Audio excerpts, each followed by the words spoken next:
हरे कृष्ण। ज्येष्ठ का महीना हिंदू पंचांग का वो पावन महीना है जब सूर्य की तेजता अपने चरम पर होती है और तप, संयम और सेवा का महत्व इस महीने में और अधिक बढ़ जाता है। ये मास न केवल बाह्य ताप से तपाता है बल्कि आंतरिक शुद्धि का भी एक अवसर प्रदान करता है। ज्येष्ठ मास में पड़ने वाले वट सावित्री व्रत, निर्जला एकादशी और गंगा दशहरा जैसे पर्व इस मास की महिमा को और भी अधिक दिव्य बनाते हैं। प्रिय श्रोताओ, यही वो समय है जब पवित्र कथाओं के श्रवण और मनन से आत्मा का उत्थान होता है। तो आइए ज्येष्ठ मास के पहले दिन की शुभ कथा के माध्यम से हम सभी धर्म, भक्ति और पुण्य के इस पथ पर एक पवित्र यात्रा की शुरुआत करें। और उससे पहले आपको बताते हैं ज्येष्ठ मास के महत्व के बारे में। आप जानेंगे इस बार साल 2025 में ज्येष्ठ का महीना कब से शुरू हो रहा है, कब समाप्त होगा, इस महीने में पड़ने वाले प्रमुख हिंदू व्रत त्योहार कब कब पड़ेंगे। इस बार ज्येष्ठ मास के कृष्ण पक्ष की प्रतिपदा तिथि 12 मई दिन सोमवार को रात 10:26 से लेकर 13 मई मंगलवार की मध्य रात्रि 12:35 तक रहेगी। इसलिए इस बार 13 मई दिन मंगलवार से ज्येष्ठ मास प्रारंभ होगा और ज्येष्ठ मास के हर मंगलवार को बुढ़वा मंगलवार की पूजा की जाती है।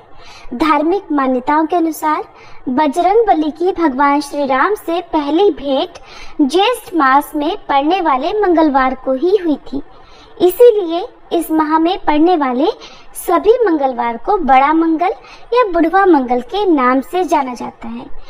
मान्यता है कि इस महीने में हनुमान जी, भगवान श्री राम, सूर्य देवता और भगवान श्री कृष्ण तथा भगवान विष्णु और माता लक्ष्मी जी की पूजा अर्चना करने से विशेष लाभ मिलता है, जीवन में सुख शांति आती है।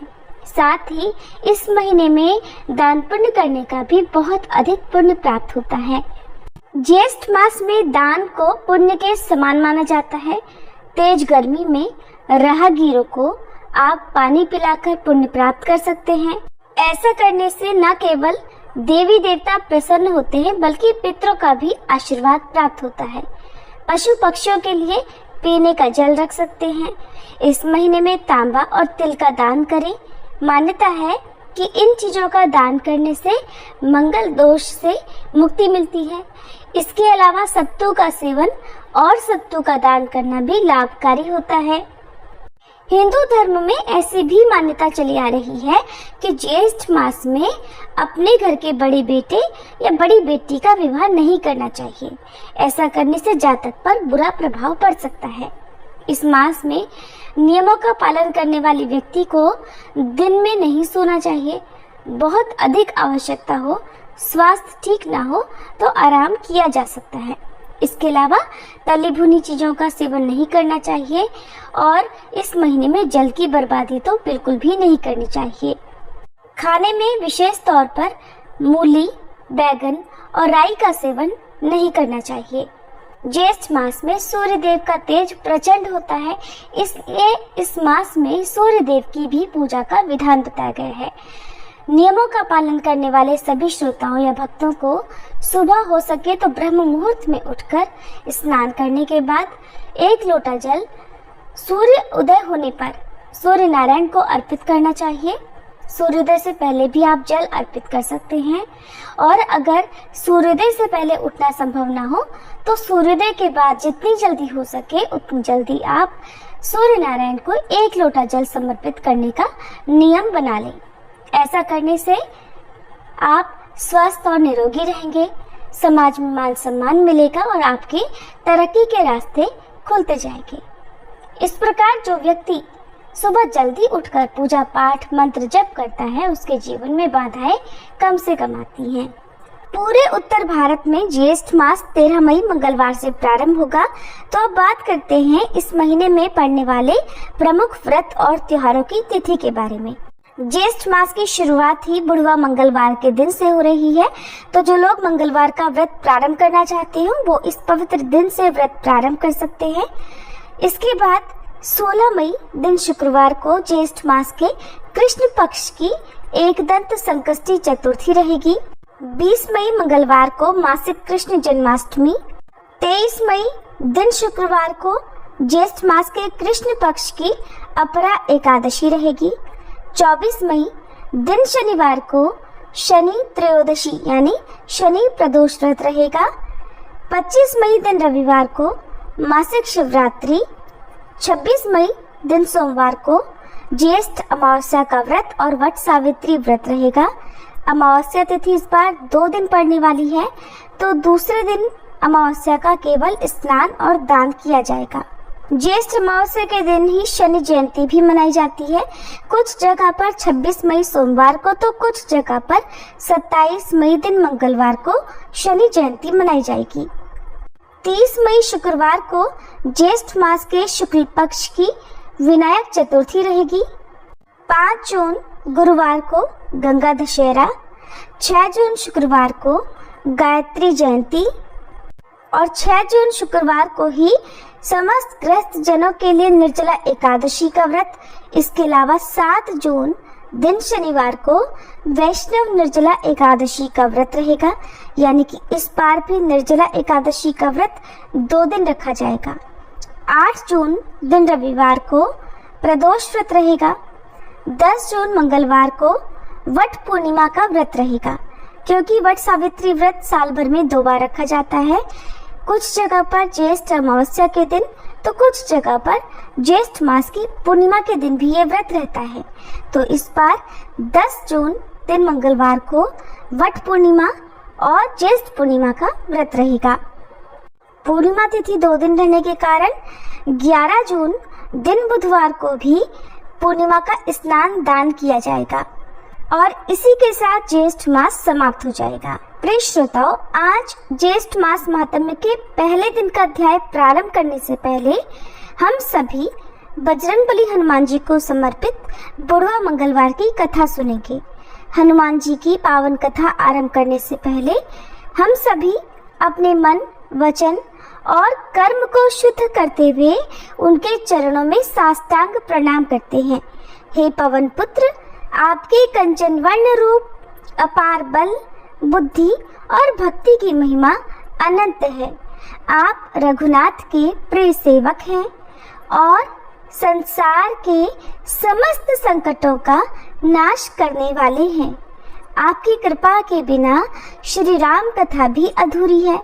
इसलिए हे संकट मोचन, हम विनम्रता पूर्वक प्रार्थना करते हैं कि हमें कथा वाचन और श्रवण की योग्य बुद्धि, श्रद्धा और शक्ति प्रदान करें, जिससे आपकी महिमा हम सच्चे भाव से जन जन तक पहुंचा सकें।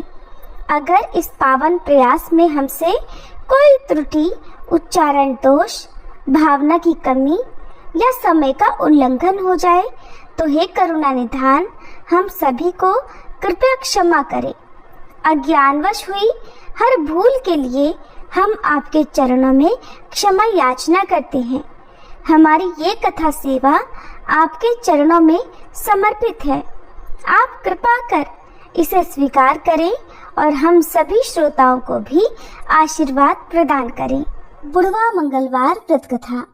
महाभारत काल के अनुसार भीम बहुत ही शक्तिशाली और बलशाली थे।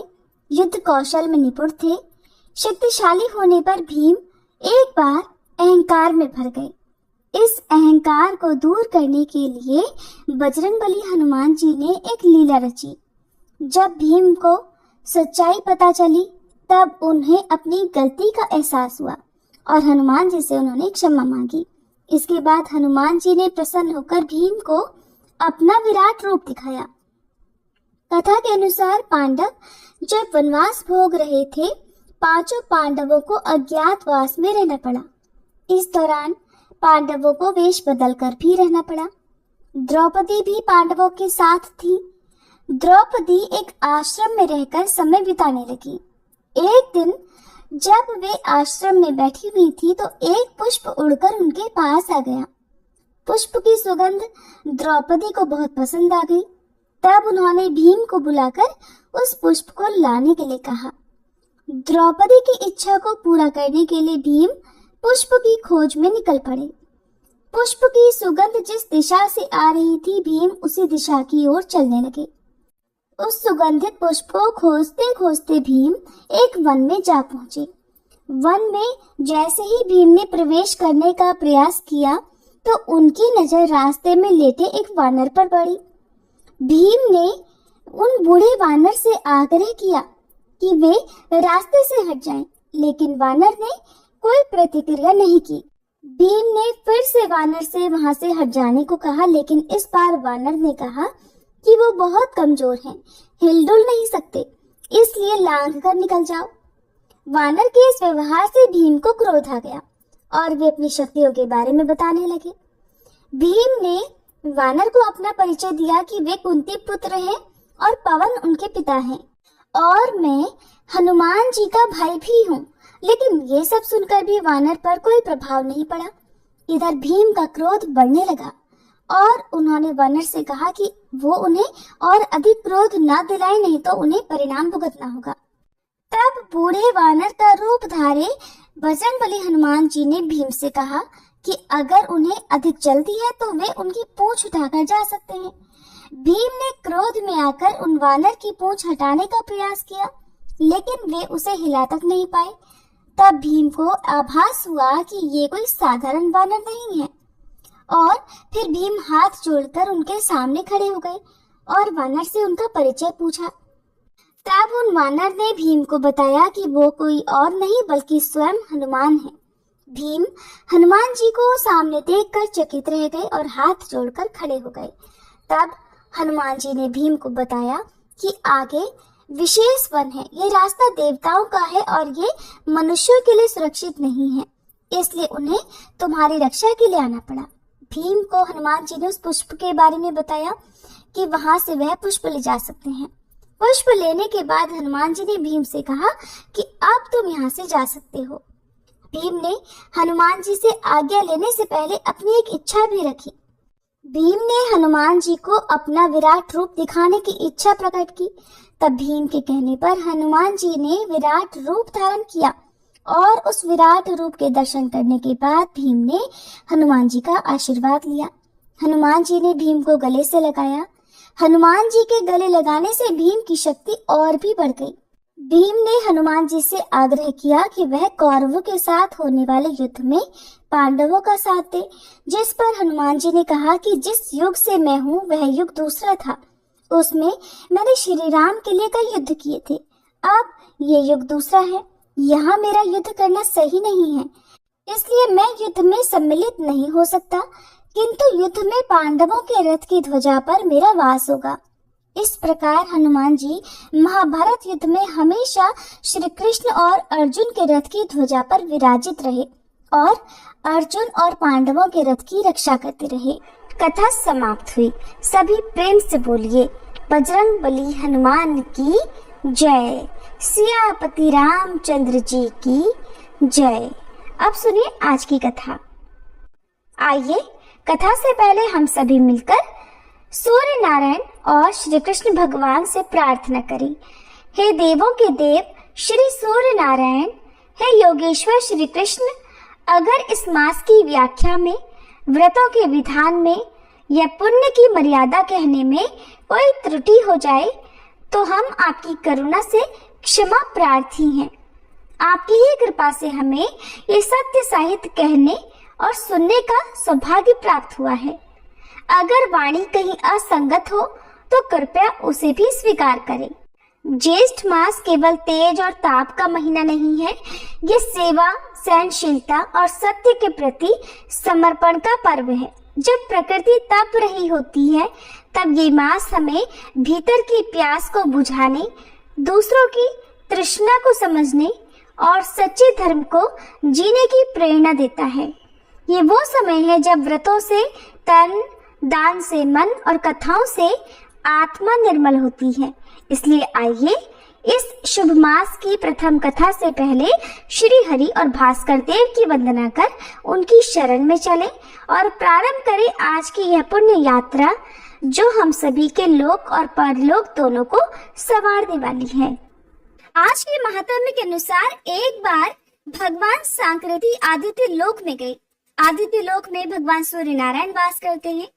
वहां सूर्य नारायण को प्रणाम करके उन्होंने चक्षुर्मति विद्या के द्वारा उनकी स्तुति की। उन्होंने स्तुति इस प्रकार की, चक्षु इंद्रिय के प्रकाशक भगवान श्री सूर्य नारायण को नमस्कार है। आकाश में विचरण करने वाले सूर्य नारायण को नमस्कार है। महासेन अर्थात सहस्त्रों किरणों की भारी सेना वाले भगवान श्री सूर्य नारायण को नमस्कार है। तमोगुण रूप में भगवान सूर्य नारायण को नमस्कार है।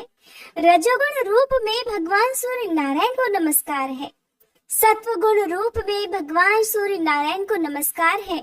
हे भगवान, आप मुझे असत से सत की ओर ले चलिए, मुझे अंधकार से प्रकाश की ओर ले चलिए, मुझे मृत्यु से अमृत की ओर ले चलिए।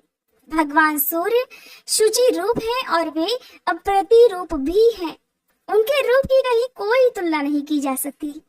जो अखिल रूपों को धारण कर रहे हैं तथा रश्मि मालाओं से मंडित हैं, उन जात वेदा अर्थात सर्वज्ञ, अग्नि रूप, स्वर्ण सदृश प्रकाश वाले ज्योति स्वरूप और तपने वाले भगवान भास्कर को हम स्मरण करते हैं। वे सहस्त्रों किरणों वाले और शत शत प्रकार से सुशोभित भगवान सूर्य नारायण समस्त प्राणियों के समक्ष उनकी भलाई के लिए उदित हो रहे हैं। जो हमारे नेत्रों के प्रकाश हैं, उन अदिति नंदन भगवान श्री सूर्य को नमस्कार है। दिन का भार वहन करने वाले विश्ववाहक सूर्य देव के प्रति हमारा सब कुछ सादर समर्पित है। इस प्रकार चक्षुर्मति विद्या के द्वारा स्तुति किए जाने पर भगवान सूर्य नारायण अत्यंत प्रसन्न होकर बोले, जो ब्राह्मण इस चक्षुर्मति विद्या का नित्य पाठ करता है उसे आंख का रोग नहीं होता, उसके कुल में कोई अंधा नहीं होता।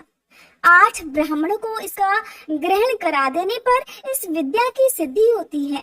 जो इस प्रकार जानता है वह महान हो जाता है। इस प्रकार सूर्य नारायण देव की स्तुति की जाती है। एक समय व्यास जी के शिष्य महर्षि सुमंतु तथा वशिष्ठ, पराशर, जैमिनी, याज्ञवल्क्य, गौतम, वैशंपायन, शौनक, अंगिरा और भरद्वाज आदि महर्षिगण पांडव वंश में समुत्पन्न महाबलशाली राजा शतानीक की सभा में गए। राजा ने उन ऋषियों का अर्घ आदि से विधिवत स्वागत सत्कार किया और उन्हें उत्तम आसनों पर बैठाया तथा भली भांति उनका पूजन कर विनय पूर्वक इस प्रकार प्रार्थना की, हे महात्माओं, आप लोगों के आगमन से मेरा जन्म सफल हो गया है। आप लोगों के स्मरण मात्र से ही मनुष्य पवित्र हो जाता है। फिर आप लोग मुझे दर्शन देने के लिए यहाँ पधारे हैं, इसलिए आज मैं धन्य हो गया प्रभु। आप लोग अब कृपा करके मुझे उन पवित्र और पुण्यमयी धर्मशास्त्र की कथाएं सुनाएं, जिनके सुनने से मुझे परम गति की प्राप्ति हो। तब ऋषियों ने कहा, हे राजन, इस विषय में आप हम सब के गुरु साक्षात नारायण स्वरूप भगवान वेदव्यास से निवेदन कीजिए। वे बड़े कृपालु हैं, सभी प्रकार के शास्त्रों के और विद्याओं के ज्ञाता हैं। जिसके श्रवण मात्र से मनुष्य सभी पापों से मुक्त हो जाता है, उस महाभारत ग्रंथ के रचयिता भी यही है।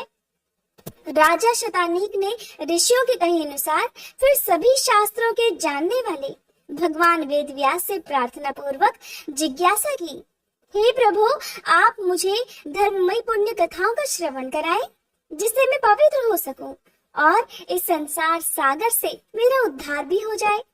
तब व्यास जी कहने लगे, हे राजन, ये मेरा शिष्य सुमंतु महान तेजस्वी और समस्त शास्त्रों का ज्ञाता है। ये आपकी जिज्ञासा को अवश्य पूर्ण करेगा। मुनियों ने भी इस बात का अनुमोदन किया। तदंतर राजा शतानीक ने महामुनि सुमंतु से उपदेश करने के लिए प्रार्थना की, हे द्विजश्रेष्ठ, आप कृपा कर उन पुण्यमयी कथाओं का वर्णन कीजिए, जिनके सुनने से सभी पाप नष्ट हो जाते हैं और शुभ फलों की प्राप्ति होती है। तब महामुनि सुमंतु कहने लगे, हे राजन, धर्मशास्त्र सबको पवित्र करने वाले हैं। उसके सुनने से मनुष्य सभी पापों से मुक्त हो जाता है। बताओ, तुम्हारी क्या सुनने की इच्छा है? तब राजा शतानीक ने कहा, हे ब्राह्मण देव, वे कौन से धर्मशास्त्र हैं जिनके सुनने से मनुष्य सभी पापों से मुक्त हो जाता है? सुमंतु मुनि कहने लगे, हे राजन, मनु, विष्णु, यम, अंगिरा, वशिष्ठ, दक्ष, संवर्त, श्वेतातप, पराशर, आपस्तंभ, उशाना, कात्यायन, बृहस्पति, गौतम, शंख, लिखित, हारीत तथा अत्रि आदि ऋषियों द्वारा रचित मनवादी बहुत से धर्मशास्त्र हैं। इन धर्मशास्त्रों को सुनकर और उनके रहस्यों को भली भांति हृदय में आत्मसात कर मनुष्य देवलोक में जाकर परम आनंद को प्राप्त करता है, इसमें कोई संदेह नहीं। तब शतानीक ने कहा, हे प्रभु, जिन धर्मशास्त्रों को आपने कहा है, इन्हें मैंने सुना है।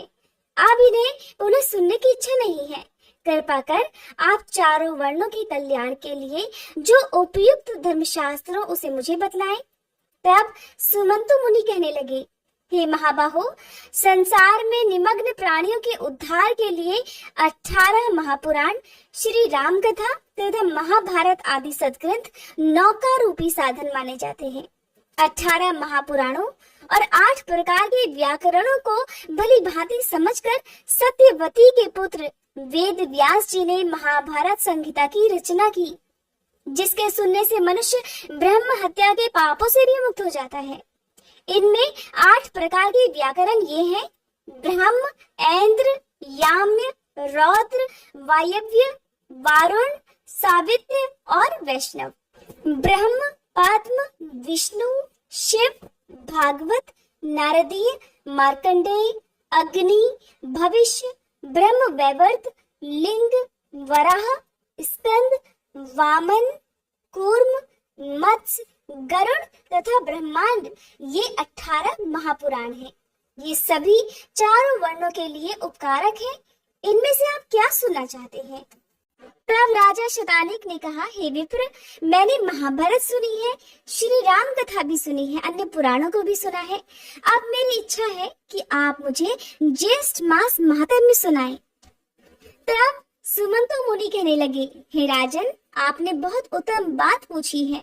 मैं अब आपको ज्येष्ठ मास महात्म्य की कथाएं सुनाता हूँ, जिनके श्रवण करने से ब्रह्मत्या आदि बड़े बड़े पाप नष्ट हो जाते हैं।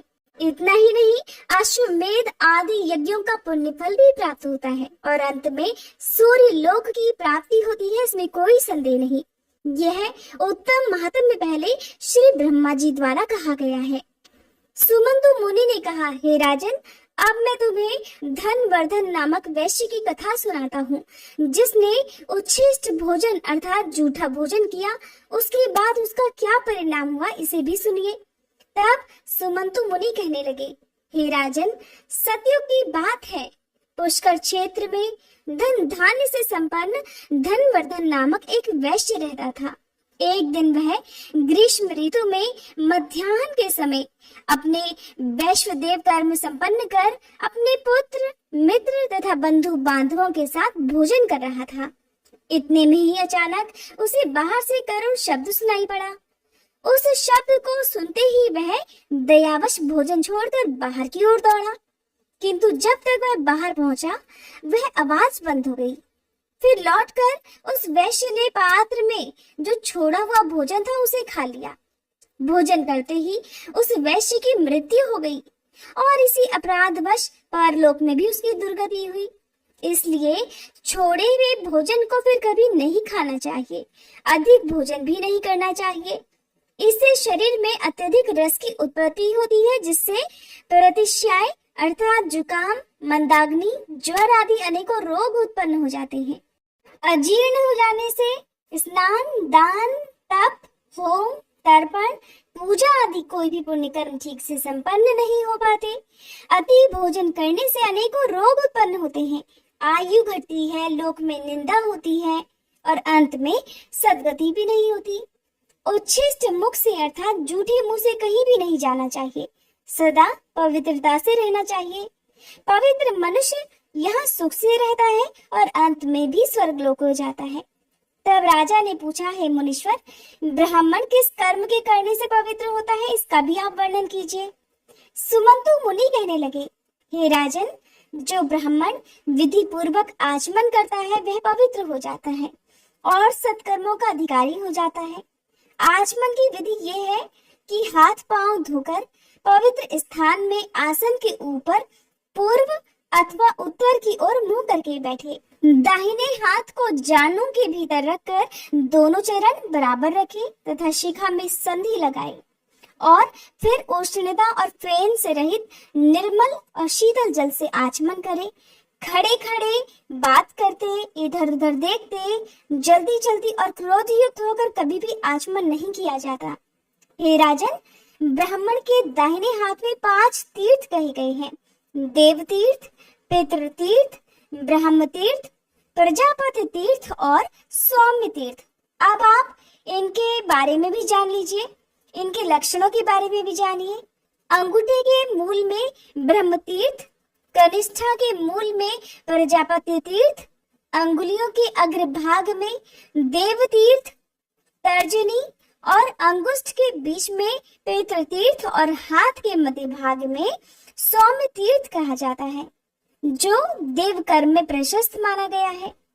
देवार्चा ब्राह्मण को दक्षिणा आदि कर्म देव तीर्थ से, तर्पण पिंडदान कर्म पितृ तीर्थ से, आचमन ब्रह्म तीर्थ से, विवाह के समय लाजा होम आदि और सोमपान प्रजापस्थ तीर्थ से, कमंडल ग्रहण दधि प्राशन आदि कर्म सौम्य तीर्थ से करना चाहिए। ब्रह्म तीर्थ से उपस्पर्शन सदा श्रेष्ठ माना गया है। अंगुलियों को मिलाकर एकाग्रचित होकर पवित्र जल से बिना शब्द किए हुए 3 बार आचमन करने से महान फल प्राप्त होता है और देवतागण भी प्रसन्न होते हैं। प्रथम आचमन से ऋग्वेद, द्वितीय से यजुर्वेद, तृतीय से सामवेद की तृप्ति होती है और आचमन करके जलयुक्त दाहिने अंगूठे से मुख का स्पर्श करने से अथर्ववेद की तृप्ति होती है। ओष्ठ के मार्जन से अर्थात होठों के मार्जन से इतिहास और पुराणों की तृप्ति होती है। मस्तक में अभिषेक करने से भगवान रुद्र प्रसन्न होते हैं। शिखा के स्पर्श से ऋषिगण, दोनों आंखों के स्पर्श से सूर्य, नासिका के स्पर्श से वायु, कानों के स्पर्श से दिशाएं, भुजा के स्पर्श से यम, कुबेर, वरुण, इंद्र तथा अग्निदेव तृप्त होते हैं। नाभि और प्राणों की ग्रंथियों के स्पर्श करने से सभी तृप्त हो जाते हैं। पैर धोने से विष्णु भगवान, भूमि में जल छोड़ने से वासुकी आदि नाग तथा बीच में जो जल बिंदु गिरते हैं उनसे 4 प्रकार के भूतग्राम की तृप्ति होती है। अंगुष्ठ और तर्जनी से नेत्र, अंगुष्ठ और अनामिका से नासिका, अंगुष्ठ अर्थात अंगूठे और मध्यमा से मुख, अंगुष्ठ और कनिष्ठिका से कान, सभी उंगलियों से भुजाओं का, अंगुष्ठ से नाभि मंडल तथा सभी अंगुलियों से सिर का स्पर्श करना चाहिए। अंगुष्ठ अग्नि रूप है, तर्जनी वायु रूप, मध्यमा प्रजापति रूप, अनामिका सूर्य रूप और कनिष्ठिका इंद्र रूप माना जाता है। इस विधि से ब्राह्मण के आचमन करने पर संपूर्ण जगत, देवता और लोग तृप्त हो जाते हैं। ब्राह्मण सदा पूजनीय है क्योंकि वह सर्वदेवमय माना जाता है। ब्रह्म तीर्थ, प्रजापस्थ तीर्थ अथवा देव तीर्थ से आचमन करे, परंतु पितृ तीर्थ से कभी भी आचमन नहीं करना चाहिए। आचमन का जल हृदय तक जाने से ब्राह्मण की, कंठ तक जाने से क्षत्रिय की और वैश्य की जल के प्राशन से तथा शूद्र की जल के स्पर्श मात्र से ही शुद्धि हो जाती है। हरे कृष्णा। आज के अध्याय में बस इतना ही। इसके आगे की कथा आप सभी अगली वीडियो में जरूर सुनिएगा। अब सुनिए श्री सूर्य चालीसा पाठ। श्री रवि हरत हो घोरतम, अगणित किरण पसारी, वंदन करूं तब चरणन में, अर्घ देऊं जलधारी। सकल सृष्टि के स्वामी हो, सचराचर के नाथ, निस्दिन होत तुमसे ही, होवत संध्या प्रभात। जय भगवान सूर्य तमहारी, जय खगेश दिनकर शुभकारी, तुम हो सृष्टि के नेत्र स्वरूपा, त्रिगुणधारी त्रैवेद स्वरूपा। तुम ही करता पालक संहारक, भुवन चतुर्दश के संचालक, सुंदर बदन चतुर्भुजधारी, रश्मि रथी तुम गगन विहारी। चक्र शंख अरु श्वेत कमल धर, वर मुद्रा सोहत चोटे कर, शीश मुकुट कुंडल गलमाला, चारों तिलक तब भाल विशाला। सप्त अश्वरथ अति द्रुत गामी, अरुण साथी गति अविरामी, रक्त वरुण आभूषण धारक, अति प्रिय तोहे लाल पदारथ। सर्वात्मा कहे तुम्हें ऋग्वेदा, मित्र कहे तुमको सब वेदा। पंचदेवों में पूजे जाते, मनोवांछित फल साधक पाते। द्वादश नाम जाप उद्धारक, रोग शोक अरु कष्ट निवारक। माँ कुंती तब ध्यान लगायो, दानवीर सूत कर्ण सो पायो। राजा युधिष्ठिर तब जस गायो, अक्षय पात्र वो वन में पायो। शस्त्र त्याग अर्जुन अकुरायो, बन आदित्य हृदय से पायो। विंध्याचल तब मार्ग में आयो, हाहाकार तिमिर से छायो। मुनि अगस्त गिरि गर्व मिटायो, निज तप बल से विंध्य नवायो। मुनि अगस्त तब महिमा गाई, सुमिर भये विजयी रघुराई। तो हे विरोग मधुर फल जाना, मुख में ली नहीं तो हे हनुमाना। तब नंदन शनि देव कहावे, पवन के सूत शनि तीर मिटावे। यज्ञ व्रत स्तुति तुम्हारी कीन्ही, भेंट शुक्ल यजुर्वेद की दीन्ही। सूर्यमुखी खरितर तब रूपा, कृष्ण सुदर्शन भानु स्वरूपा। नमन तो है ओंकार स्वरूपा, नमन आत्मा अरु काल स्वरूपा। दिग दिगंत तब तेज प्रकाशे, उज्ज्वल रूप तुम्ही आकाशे। दश दिगपाल करत तब सुमिरन, अंजलि नित्य करत है अर्पण। त्रिविध ताप हरता तुम भगवन, ज्ञान ज्योति करता तुम भगवन। सफल बनावे तब आराधन, गायत्री जप सरल है साधन। संध्या त्रिकाल करत जो कोई, पावे कृपा सदा तब वोही। चित शांति सूर्यास्तक देव, व्याधि अपाधि सब हर लेवे। अष्टदल कमल यंत्र शुभकारी, पूजा उपासना तब सुखकारी।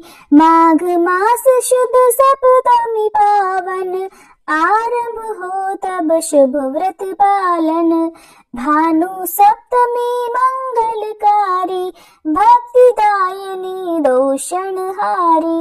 रविवासर जो तुमको ध्यावे, पुत्रादिक दुख वैभव पावे। पाप रूपी पर्वत के विनाशी, व्रज रूप तुम हो अविनाशी। राहु आन तब ग्रास बनावे, ग्रहण सूर्यता को लग जावे। धर्म दान तब करते हैं साधक, मिटत राहु तब पीड़ा बाधक।